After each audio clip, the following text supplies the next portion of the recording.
and don't expect to show up to your childhood best friend and talk to them about like investment strategies in commercial real estate, because they might be like, oh man, must be nice to have money. Like that's not that's a negative one. They're not helping you, right? They're maybe taking away time from you. But that leads me to my main point.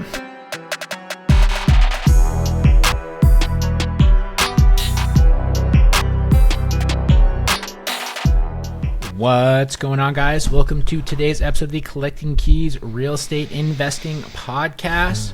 This is the show where we teach you to use real estate to make massive income and not just passive income. And boom, there's the new tagline. My name's Mike DeHaan, and I'm here with my co-host, Dan Austin, and we're super excited to have you on today's episode of the Mike and Dan Show. So we just spent a week in Georgia at a little Millionaires Mastermind Conference with a group called Gobundance that we are both a part of. And it's funny, you've heard about Gobundance before. You might have heard it on like Bigger Pockets, or there's like a handful of other real estate and business podcasts that have members that are in that group. But it's always a very enlightening experience, Dan. Just getting into a room of 300 other guys. It's all men. They do have a women's version as well, but I don't know a lot of the information about that. So sorry, ladies. Yeah, never been. wasn't invited.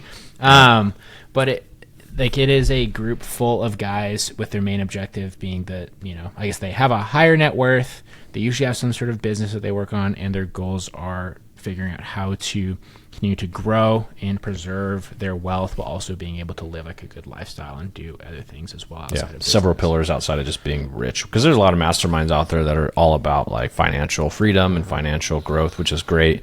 Gobundance is just one of those that they really push you to be great at everything in life. I shouldn't say everything, but main pillars like having bucket list adventures and being a good spouse, having good relationships, all that sort of stuff, that make it a little bit more of a different dynamic when you're in the room with people that are trying to do well at everything. Yeah. And generally just have I'm not going to say it's all of them or all the people there, because we ran into some boneheads, but just generally because of the values that the group holds, there's just a higher level of ethics that you end up being with. And it also makes it easier for you to walk into a room of random strangers you've never met and talk about super deep personal things that you wouldn't be able to share typically with other people. Which is super massive, right? Especially for guys in the time of, you have like male suicides are super high. There's like all these depression issues and different things. Just giving people a platform to be around like-minded folks I think is super valuable. But that was my, I think, 5th event that I've been to. But this was your first, even though we've been in it for 2.5 years. So I guess what were your main takeaways from hanging out with a bunch of millionaires for a week? Let's see. Main takeaways. I thought one of the interesting comments were when we were talking about the 7 to 8 calls, which is basically they interview, what was it, once a month, a person that went from being a 7-figure millionaire to an 8-figure millionaire. And so the guys, Aaron West and Daniel Del Rio, who actually put that show on within the group, talked about a couple things. One is the hockey stick of their net worth, of it's like steady, then finally takes off to get there.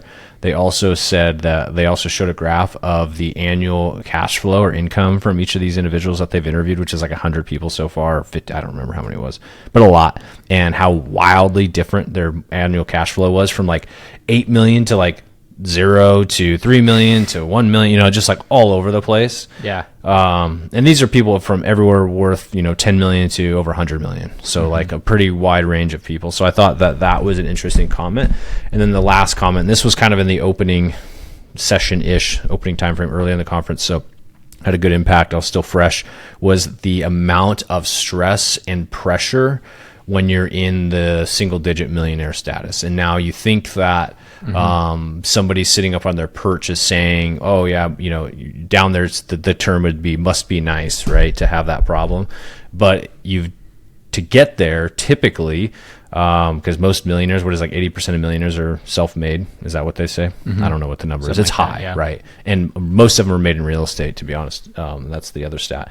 But the amount of length of time, how much work you have to put in and the stress of doing that work to finally reach what's considered like wealth in America, and to realize the amount of pressure it is to hold that wealth while still growing it, and also not having enough money to do absolutely nothing, but having enough that you can be comfortable. And that comfort is usually the biggest stressor and challenge for a lot of people to overcome, that end up getting to that 8-figure level, which is about when you can finally deploy money into systems that can help you go even bigger.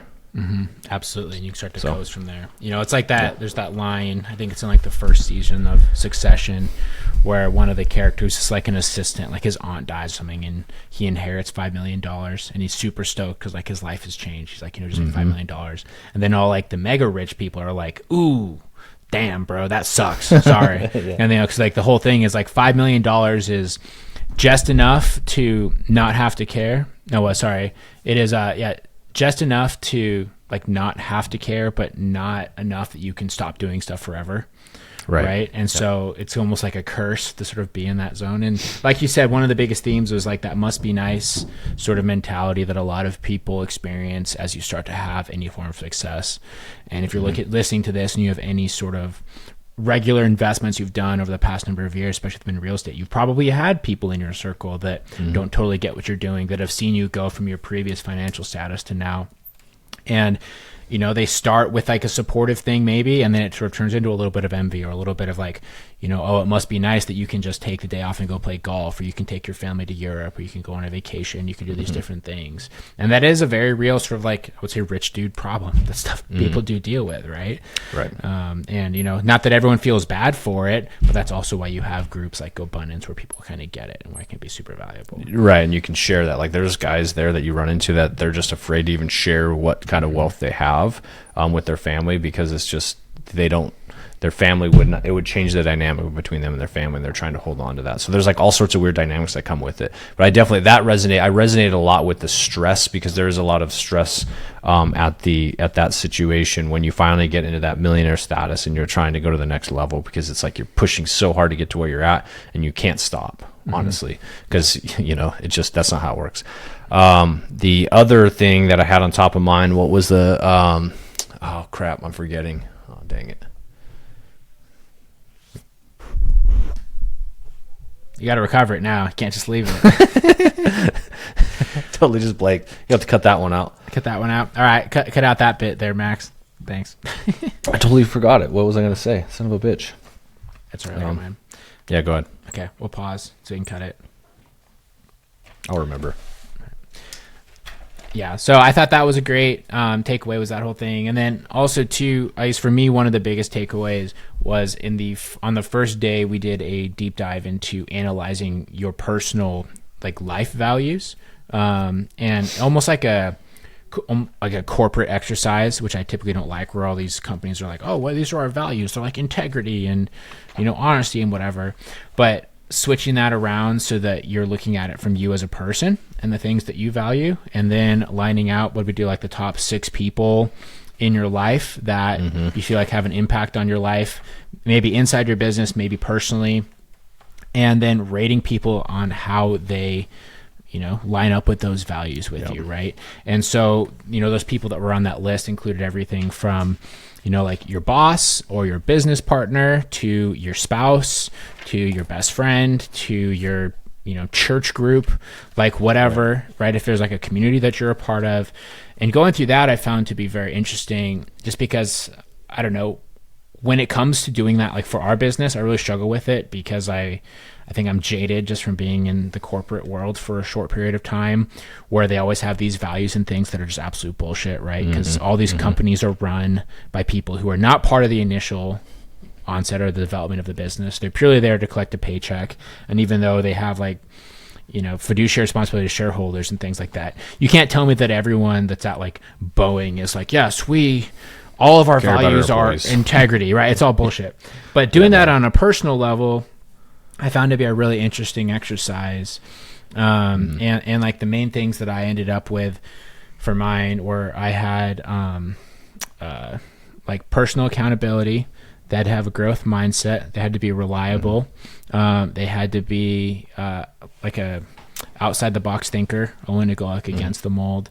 And then I had one other one. I can't remember what it was, but just coming up with those sort of like took me a while. And then going through everyone that was sort of on my list, it was a very sort of just, I don't know, I would say eye-opening thing when I realized like, oh, there's actually some people that I spend significant time with that don't have a lot of these things that don't right? align with this. Yeah. But then the main takeaway was like, why do you spend time with these people then? Right. Or like, you know, how do you educate that person on like the kind of stuff that you do value to sort of see if they are in line with it? 'Cause maybe they don't even know that that's important to you. And a lot of the relationship stuff that we did there, I found to be really good. That was kind of one of the themes of the entire week, which they always have a little bit of a theme, but this one was all around. Yeah, that was good. They call that the empire expander. So the idea being is like who's helping you expand your empire and who's actually not, who's holding you back. I'm planning to spend some time coming up. I'm gonna like write down like 10 or 15 like personal values because we all have them regardless, right? Like for you and me, like a personal value is like fitness, like being healthy. Like with you and I, just naturally, that's whether we were business partners or not, like that would be a value of ours that we would want. Now, does that necessarily need to fit on your empire expander? No, but there's probably a long list of things outside of, we did like, was it like five or six for this, which is probably the top 5 that matter, but you could do more. And then the people that you spend most of your time with. The interesting thing is there's also kind of like this theme of like toxic people and maybe getting them out of your life. And like maybe people that are on your empire expander that are like zeros or negative numbers. You could, just because like their family or whatever close in your life doesn't mean you cut them off, but you got to keep them at an arm's distance. They're not going to be the ones expanding your empire. They might be holding you back now. So you need to just check that relationship with those people. And it's okay. It could be a parent. It could be a sibling. It could be, I don't know, a best friend that you grew up with. Like those are still can be in your life, but you need to manage those relationships differently and don't expect to show up to your childhood best friend and talk to them about like investment strategies in commercial real estate because they might be like, oh man, must be nice to have money. You know, like that's not the kind of, that's a negative one. They're not helping you, right? They're maybe taking away time from you. But that leads me to my main point, which is one of the cool things that I noticed almost immediately when I walked into that room of like, what was like 300 plus people is it's so liberating and also almost crazy to be in the same room as a bunch of people that are just like you. Yeah. Because you can go to like a industry conference for whatever, you know, day job, W-2 income you had or have or whatever, right? And you go in there, it could be you worked at Boeing, it could be like an airplane conference and be nothing like anybody in there. You might share one thing, and that's that you work on making airplanes. Yeah. Dude, I remember when the one conference that Boeing did send me to when I worked there, and I was like kind of excited about it. I was like, yeah, I'm going to a conference. This will be cool. No, it sucked. Yeah, literally totally. Everyone was there because they were mandated to be there. And only thing everyone wanted was the free lunch, and then everyone fucking left. Yeah, like it was such a waste of time. So trash, right? And like, but like going into that, like literally, you could run into somebody in the hallway that you've never met, and you're kind of like, I think this guy's in like Gobundance. And you're like, hey, how's it going, man? And you can like literally strike up a conversation about anything that's on top of your mind. Like if you came there with a specific intention, like, and you just open up the conversation with that out the door, somebody's going to be able to accommodate that and like understand you. You might not dive deep into it while you guys are passing in the bathroom, but the idea being is that you can literally just jump into these deep conversations with people that you haven't met before because they are just like you in many ways, and we're part of a group that has shared values. And so when you have that good alignment, it's just this weird, I don't know, dynamic when you finally get to see that in person and be like, holy cow, I'm in a room with a bunch of people that are just like me. Yeah, that is always great. And something too that I really appreciate about that group, and then we'll move on from this, is the caliber of the heavy hitters that are in there, especially in the real estate space. I mean, kind of like all the who's in real estate are a part of that group, or they are like one arm's length away from it. Sure. You know, I mean, Brandon Turner's part of the group, David Green's a part of the group, Michael Blanc's a part of the group, right? From the multifamily real estate investing podcast.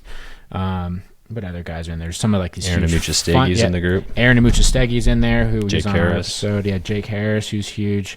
Like pretty much, if you go and listen to almost any real estate podcast, the host of that is probably in that group, right? And honestly, if you're able to join it, you will get to meet that person, and they will immediately see you as an equal and want to like spend time with you. You know, which is pretty wild. And then even people that don't have platforms, like there's guys in there that, like one of the guys that's in the Champions, which is the higher level group, he's like the #1 Century 21 realtor in the country. right? Isn't that crazy? And this dude, like, he's kind of like a goofy Southern guy, like just super easy going. He's like not much older than me. He's like 33, 34, and he does insane amounts of business, right? Or there's guys that have thousands and thousands of units, make millions and millions of dollars a year. And then they're, just like you and me, they still roll up, they're wearing their jeans and their freaking, I don't know, Patagonia shirt, right? Their REI shirt they got for $40, and they're just like, I own 47 million worth of real estate, and that's pretty cool. Yep. So that's super fun. But anyway, I recommend that you guys give it a look if that's something of interest to you. They like the main group. It requires like a $2 million net worth.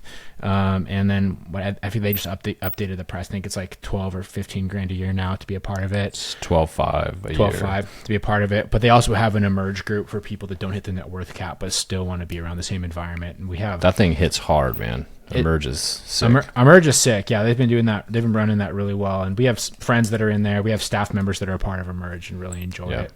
So either way, you can go Google Gobundance. You'll find it. They got a lot of good stuff there. So, but either way, while we were gone, it was a good little test for the business as well. So we were going. One of the things that has been very eye-opening over the past little bit with our real estate business has been how much it sucks to rely on like third-party providers for things. Yeah. Because we've just had a freaking hell of a time. So like our CRM that we use, we do all of our communication and everything through RE Simply, which by all intents and purposes has been a great CRM, but they started making these goddamn phone migrations, because I don't know what the actual intent is, but they're switching from one phone provider to the other. And it's taken like a month. And our communication and stuff has been horrifically bad for the last little bit. We're still having some calls get through, but we're having calls get dropped, text messages not going through, constant problems. And all of a sudden it reveals like an extreme vulnerability, right, in the business. And you can, regardless of how many systems and stuff that you have in place, all of a sudden, right, like the shield has been pierced. It's kind of like when, like, I don't know, it feels like when like COVID started and all of a sudden you're like, shit, there's no toilet paper. I didn't realize we could just be out all of a sudden. Right. And the effects of that. Oh yeah. Crap. Like, and it's a huge thing to try and get back to it. But we've been dealing with that for weeks. And then of course I felt like last week it was especially bad because we were both out of town at this conference. So you've had stuff going on there. And then along with that, I don't know what's going on the telecom side, but like our entire SMS texting team has had some super major issues and delays on their end, which has impacted us getting started in a couple of new markets. And it's just tough, right? It makes you sort of quickly realize how vulnerable a lot of things are, like with any sort of business, especially when you're relying on third-party providers. When you have to like make a decision at some point in your business as you're growing a business from scratch, is like, do you go vertical, which would mean that you bring everything in-house? Like for our business, like we could print our own mail. We could do all of our texting. We could do all of our own CRM and call services, all these sorts of things. You can kind of bring all this in-house. When you first start, it's almost impossible because there's no way you could start all these businesses. But as you grow, there may be an advantage to bring certain things in-house. But the challenge with that is, and why most people outsource a lot of this, is then you have the management expense and cost, which is typically a kind of like just a line item on your P&L that's an expense, right? When you have middle management, they're generally an expense, and you have to have that to run these different verticals. So you outsource it, which is generally a huge value. But what it brings up, a good point, is having this term was used last week, a business continuity plan. Like, what are you going to do if you think about this? It doesn't have to be really crazy, but what will you do if your phone services go down? If you use a specific phone service for calling your customers, right? What would you do if that went down? Okay, you need to have that backup plan already ready to rock and roll. Same thing goes like if your mail house that you rely on shuts down and they cease to exist, or they just turn to shit. Who are you going to go to? Like having these different they call them like N-1 scenarios that you actually plan out so you know what to do. It's already pre-vetted, so in the moment you don't have to do it. Yeah, I mean, and it's so important to have that, because ultimately there will be something, right? If you're in business for long enough, you can never predict what's going to be. There will always be some kind of a major issue. And I think that especially if you're in the real estate space, or you're doing like kind of the wholesaling or flipping, it's a very capital intensive business. We all kind of try to look at like the macro sort of things, what's going to happen with the economy, what's going to happen, with interest rates, whatever, everything else. But these little situations, like if I look back to when we were like a smaller business and, we didn't have some good capital reserves and different things, if all of a sudden like we were unable to do phone calls or do sales for like 2 months, we would have, like we had staff, things like that, we would have run out of money. We would have been completely screwed. Yep. Totally. Right. And like that can happen to any business. I also think that's a good reason, if you're in the real estate business, that you should line up one of the biggest advantage that you have over other businesses, and that you can use your business to accumulate cash flowing assets that can offset your costs. Right. Because like for us right now, even though, we don't get enough cash flow that we can necessarily cover our overhead, we have cash reserves for that. But worst comes to worst, let's say that our entire system shuts down, like the CRM no longer exists, all this sort of stuff, SMS marketing becomes illegal, direct mail house closes, that all that happened, at least we bought a bunch of assets. So we're not just like completely up shit's creek. We have cash flowing assets that are valuable, right? Yeah, you have kind of like that uh-oh plan. Which, yeah, you should. And also we could dive into the profit first model and why you should take money out of your business too. But I think the bigger point here is it even drives, like, if you're like, well, I don't have to worry about that right now in my business. Like, well, if you're doing rehabs, who's your N-1 drywaller? Who's your N-1 plumber? Like, who's the person that you're going to call? You need to do this and write this down. The cool thing is if you systematize it enough, you can just have a VA do it. You don't have to worry about it. And so it's just a lot less stressful to run your business that way. Yeah. And also, like, what's your exit strategy? What's your backup plan for performing that, even outside the rehab? I mean, there's a lot of people, and in our instant investor program, we're regularly working with people on this, is like, what are both exit strategies if this perfectly sort of like plotted out situation that you are going into this deal sort of expecting does not pan out? Right. We see this all the time for people. They're like, well, this is the price I'm at. I know it's high, but what if I separated the lot and then I added some square footage and I did all these things, then it should be worth this much. Like, but what if it's not? What if you can't separate the lot? What if you can't finish out the basement like you thought because of something with like the plumbing or the groundwater or something else that you can't even foresee? Or in order to do that, it's going to cost you $35,000 extra because you have to install a freaking French drain because your goddamn remodeled basement keeps flooding over and over and over again. 3 times? 3 times. Nice. Which is a real situation that happened to us, right? But if you don't have an ability to weather the storm or to get around that, you can shoot yourself in the foot, especially when you're early on in this business, and expensive mistakes can end you. Totally. Right? Yeah. That's something we've always lived by, and I'm proud to say that we continue to live by that, which is like the multiple exit strategy. Like that's not just a talking point, but you and I have always lived by that. And then also just understanding where you're at the macro level of your business. Like people ask a lot of times, like, when do you decide to like wholesale a property or flip it or keep it? And a lot of times it just depends on where you're at, what moon cycle you are in your business, because sometimes it's a great deal and you just need to wholesale it and make a quick bit of cash because you're already leveraged with another flip and a rehab on a bird project that maybe isn't going as well as planned. And so it's just really like there can't be a cut and dry answer because you may be in a different point in your business that month than you would next month. And maybe the next month shit all comes together and you're like kicking yourself in the pants for not keeping it, but at least you're still in business and it wasn't the one that screwed you up. Yeah. And it is challenging too, right? I mean, like especially when you are seeing people around you that are doing things a certain way, or they're taking like larger risks than you're necessarily willing to take. But like, it's so easy to get shiny object syndrome. And this was a big thing in 2021 where there was so many people that were, going and buying these like super tight deals and able to squeeze stuff out. And you and me, we struggled with that a lot. Like we see some of the stuff that people bought stuff for and like, man, they made like $30K on that. They didn't do anything. Totally. But that's kind of like, juggling fire, right? And eventually it catches up to you. Yeah, and that's why in 2022, all the companies that were doing that all went bust, and they don't really exist anymore. If they do exist, it's a way less capacity. Right, and they don't have the opportunity to pivot even because they go to you so fast because they were so over leveraged. Like, best thing you can do is pivot a little bit and stay in business, or just stay in business doing what you're doing because you were conservative enough. Yeah, exactly. It's super, super tricky. But yeah. Anyway, so that's just been like our current sort of headache, I guess, is dealing with that. And then same on like the staff issues and things too. It's always important to make sure that you have backup for staff members in case stuff does get weird, or at the very least, if you don't have the capacity to be able to have redundancy in your staff, then at least make sure that you have systems for everything so that if you do need to replace somebody, you're not having to reinvent the wheel. And that's something that we've learned the hard way and been very proactive about.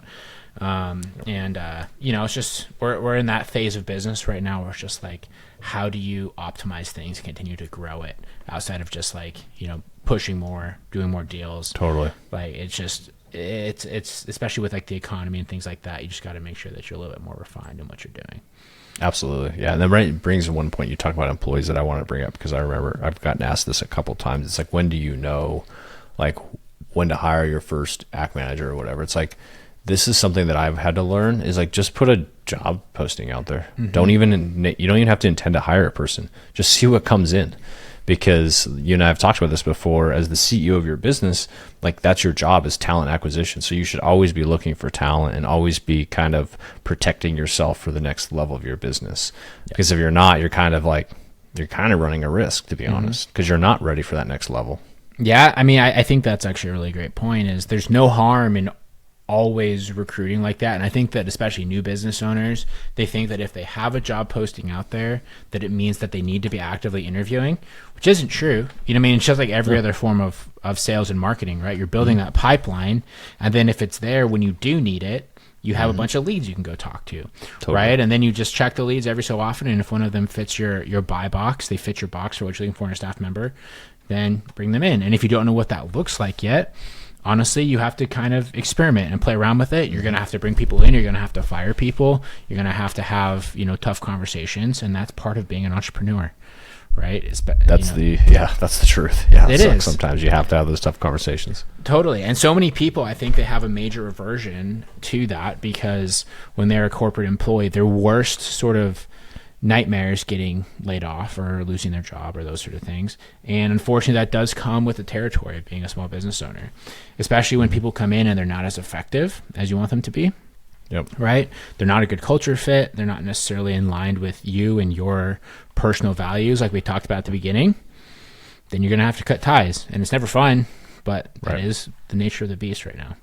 Yeah, I mean, that's it's your business, right? It's not their business. You have to take care of it, and the cool thing is the more you do it, the better you'll get at it. As far as hiring and realizing that it's hard to say, like, this is hard to say, but it's easier now. Is like when you're a small business owner, like, people are like, yeah, it would be nice. It must be nice to hire for culture and values. I just need someone to do the damn work. Yeah, totally get it. But when you can do that, and when you do that, it's always a much better match. Even like on your virtuals, like, people kind of think that. Like the virtuals, because they are just so much easier to hire, because there's, they're lower cost than a US based employee and all this sort of stuff. But when you find the virtuals that are aligned with your values and your culture, 100% better. They're happier, you're happier. So I think this extends to everybody you're going to hire.